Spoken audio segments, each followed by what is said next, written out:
حلبسة. يلا حلبسة تتكسر.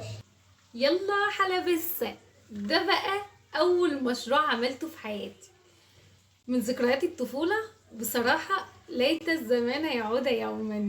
يلا بسم الله على النار كده. معايا طاسة فيها كوبايتين من السكر، وهنزل عليهم بحوالي ربع كوباية من المية وعصرة ليمونة. بتكون ليمونة كاملة يا جماعة، بشيل البذر عشان ما تمررش.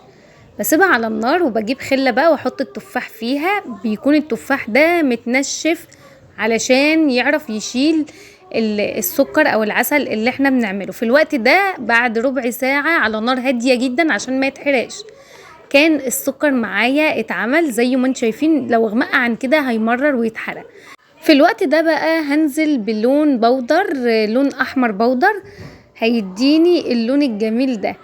لو كنت حطيت اللون في الاول ما كنتش هتعرفي، ممكن تتحرق منك وانتي مش واخده بالك. في اخر حاجه بنحط اللون. معايا بقى صينيه دهنتها زيت علشان التفاح ما يلزقش معايا.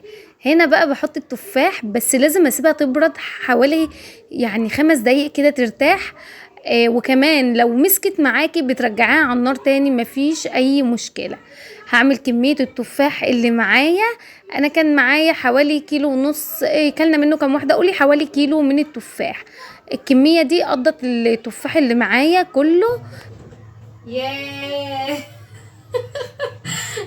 ياه، شايفين ولا اوريكم كمان؟ على التلاجة بقى، هنحطها في التلاجة 3-4 ساعات كده. هنا بقى خلاص طلعت من التلاجة، وبصوا بقى بتتشال بكل سهولة ازاي. بصوا شايفين الجمال؟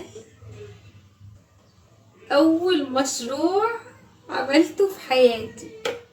بصوا بتتشال بكل سهولة. ليه؟ علشان دهنينها زيت.